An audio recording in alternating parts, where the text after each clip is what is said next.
Hey everybody, this is Paige from Mosaic Moments, and today I am doing a demo on the 2x4 angles die. I'm also going to be using this 2x6 angles die. I do have another tutorial using this die if you want to check that out. There's a link on the top right corner here. Today I'm mainly featuring this 2x4 angles die, and there was an older angles die, and we redesigned it to actually line up with the 2x6 die. On other pages, you've certainly seen the 2x6 die wrap around the edges. You can use the 2x4 die alone as well and have it circling around the center if your center is a square. Alright, so both of these can be used alone or together, which I'm going to do today. And as you can see, the 2x4 die was designed to line up with the 2x6 die. You can see my finger lining it up there. So they're supposed to kind of appear like they're lining up. Alright, now that you have been introduced to the 2x4 angles die, let's get started.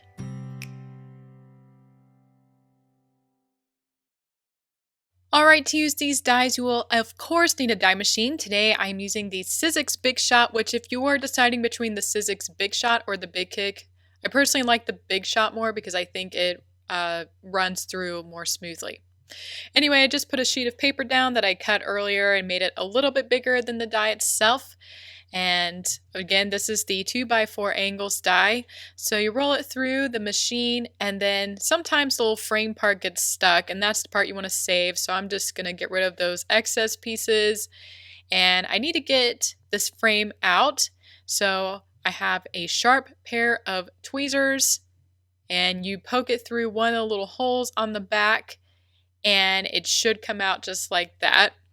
Alright, so anytime your die gets stuck, you can always use a pair of tweezers, and don't forget about that frame piece. A lot of people forget to grab that frame piece to make the page, and some people don't realize a lot of people will actually throw it out, so make sure you save it.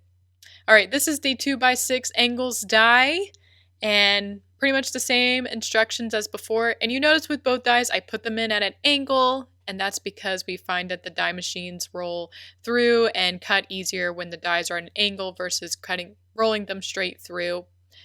Alright, and you do the same thing, you just save that frame piece, and I'm going to cut with both of these twice. Right here I have a blank sheet of grid paper, and of course I'm going to glue my angles dies on top of it. I have my Herma Dotto Re-positionable glue here, and just so you know, this is an older version of the dispenser. I've been using the newer one in most of my videos. So this is just the older one in case you don't recognize it, but it's the same glue I always use in my videos. And as you can see, I'm just carefully rolling along the sides, and I get each corner. It's really important to get the corners of these kind of dies. I think if you don't get the corner very well, I notice it doesn't stick down very well. Just now I counted 4 squares down, so that's where you're going to put it, is the 4th square down from the top of the grid paper. So that's where you know to line up your angles die and then glue it down. And you want to make sure that the top lines and all the left lines are covered up. And you want to be really careful. This die is very thin, and so is the 2x6 angles dies. They are very thin, and they can kind of get a little bit warped. The 2x4 wasn't too bad, probably because it's a little bit smaller. If you need to, you can create a base piece, is what I call it, and that's when you cut a piece of paper with the basic dies and then place it behind the angles die first. So that helps a lot of people. But I know a lot of you also don't want to waste it, so waste your paper. So you can just glue the die cut directly on the grid as well. So with this, I did count 3 squares over from the left. So that's where you're going to place your 2x6 angles die. And so both dies are going to be right in the middle of the rows or the columns they're sitting in. And again, I made a little adjustment. Again, you want to make sure. So on the 2x6 angles die, it's going to be a little bit harder to cover the top of the grid paper lines because it's a longer die and it's really thin. Alright, I'm gluing down another 2x4 die. I already added the glue earlier, so that was pretty easy. And I have another 2x6. And yes, you do want to pay attention to which way these triangles are going. Notice that the 2x4, they're going left and right, and the 2x6 are up and down. So on this bottom one here, I made sure that triangle's facing down. And I lined it up carefully. Take your time. And what's nice about the repositionable glue is if you need to re-glue it down, you can totally pick it up and re-put it down again, just like I did here. And take your time and just be careful. I've had a lot of practice, so if it seems like I'm going fast, because I've used these dies a lot. So, and in the end, you should have a design that looks like this. So you can see how it kind of looks like a connecting diamond shape. Now I'm going to use my angles die to cut my photographs. So you can refer to your page to see which way you need to cut your die. So in this case, I made sure that it is pointed towards the left. You don't want your photo to end up being upside down or sideways or have to reprint your photograph again. So make sure you have the dies pointed in the right direction you want it to fit on your layout. And my photograph, as you can see, my subject is really far away. This was, of course, taken from a distance. So those are the kind of photos I recommend with the adventure dies, such as the angles. If you have a closer up, make sure the whole face can fit within that space. It kind of looks funny when you cut off someone's face. So make sure at least the face can fit in the space. All right, so that was super easy. I cut it through and I just needed to save that one middle piece. Everything else can be discarded. And I'm using the 2x4 again on this side. Again, my subject is further in the distance. And I made sure my angle size pointed towards the right this time. So it's going to go on the opposite side of my layout. And again, take your time. Make sure you're getting it at the right spot that you want to cut it, or the right place you want to crop your photo. And I roll it through the machine. And I want to point out, I am using the Crease Pad, which is a great tool to help you not get the little... Sometimes when you cut with the plastic plates, your photos will get kind of this indented line. So if you don't like that, a great tool is the Crease Pad, and it helps you avoid getting those crease lines.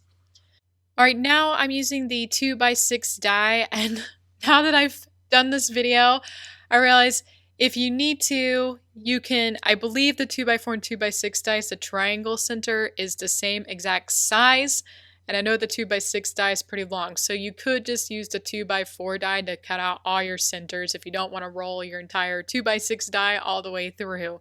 So I realize that now, but it's okay if you use either one. So anyway, before I wanted the photo to go on the top of the layout, so I made sure that triangle was pointed up, and now I made sure this triangle is pointed down.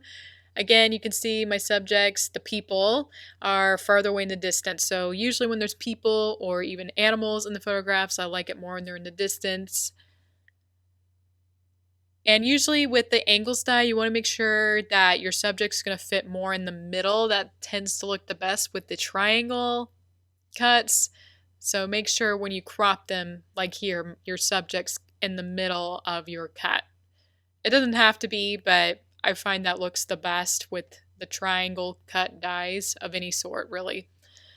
So here you can see the 2x6 die is too long for a 4x6 photograph, so I'm going to use scissors to cut a piece for one side, and that way I have room to cut another piece with the other side of the angles die. And this is just a fun decorative photograph.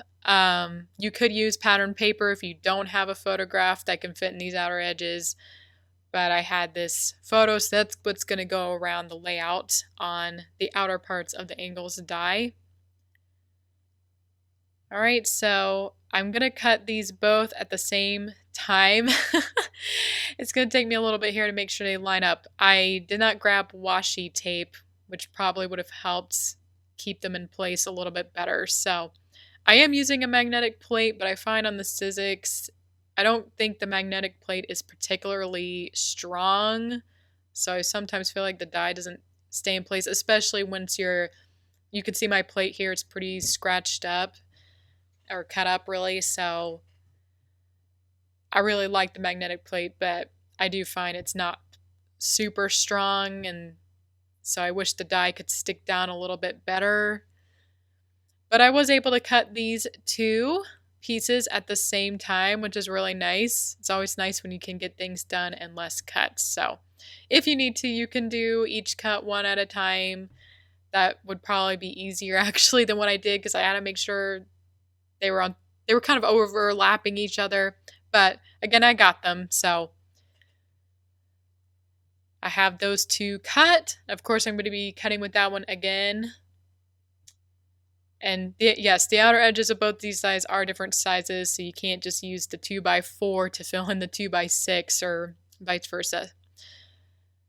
All right, now I'm cutting with the 2x4 die, which is a lot smaller, so I'm able to just get that full cut all at once on the whole photograph. And this time, I just want to show you how you can leave the pieces all together. It did cut through, so if you have a photograph and it didn't, the paper when it cuts, it just falls out, right? But the photographs actually stick. But just so you know, it does cut through all the way, and it's actually really handy for gluing later, and I'll show you that. All right, so this is the easiest and the funnest part of making the page for me, is just finally being able to glue it all down. So I have to forgot my piece of cardstock from last time, but when I glue down any kind of die, especially the adventure level dies, I make sure I get the corners. I find if you don't glue them down very well, they'll start sticking up, and that drives me crazy. So make sure you get each of the corners glued down really well, and I also put some glue in the middle as well. So I apologize with the last triangle. I had something get in the way of the camera, so hopefully you saw it with this one though. But I think you get the idea. So make sure you glue down each corner really well and get a little bit in the center, and that's all you need. So I wanted to show you how it's so much easier to glue down these little, especially if you have really small pieces with the dies, when you just leave them stuck together, it's so much easier to glue it down, and you don't have to worry about it making a mess, or we've accidentally rolled our glue on a photograph and things like that. So I like leaving them together on the photograph. So don't always, split it apart or the cut you want out of the photograph, because like I said, it can be easier to glue it down. And I apologize, I have a piece of hair that keeps getting in the way of the camera. So sorry about that. All right, and I glued down the pieces for the 2x6 dies as well. I'm going to do it all the way around. Again, for the other side, I kept the whole die cut in the photograph itself. So I just can glue it down and then peel out the parts I want to use on my layout. And I say, when you see something like this, I'm not really sure what these things are, to be honest. They were kind of in a birdhouse, so maybe some of you in the comments probably recognize what these things are. But whenever you see any cool textures, we take a lot of pictures of flowers, and I think a lot of you know to do that, but anytime you see like a fun texture, like when I'm adding on, definitely take a picture of it. You might look silly. Sometimes people are like, why would you take a picture of that? But it's gonna look awesome later. I mean, once people know you do Mosaic Moments pages, they won't question your photography, I hope, hopefully. But things like this is what, these kind of photographs are what make the Mosaic Moments pages amazing. So don't forget to look up, down, all around and see what textures you can find. There's times I've taken pictures of brick below my feet, or on, if you go to a historic area, it's got some cool bricks or stone out there. There's so many things I could list. So don't forget to look around when you're taking photos. And just now, I did speed up things here. I'm just adding my die cuts here, cut with the basic dies. I use die set C for every single one of these cuts. And I also use the layering dies to cut my photographs to layer on top here. All right, I'm about finished here. And this is my completed layout. I really like the 2x4 angles die, especially if you're going to use it with the 2x6. It gives you a little more room in each corner. With the 2x6 dies, you can only really fit a 2x2 photo, but here I'm able to fit 2x3s in. And of course, you can change it so they're all going horizontal. I have mine going out vertical. And you have a lot of flexibility in what you can do in the middle section here. So look at your photographs and see how they can fit. Alright, I hope you enjoyed today's tutorial and learned a lot about the angles dies. So don't forget to subscribe if you haven't already so you can be updated on future tutorials such as this one. And I hope you enjoyed this video, and if you did, give us a thumbs up. Alright, I hope you guys enjoy scrapping at home, and I'll see you next time.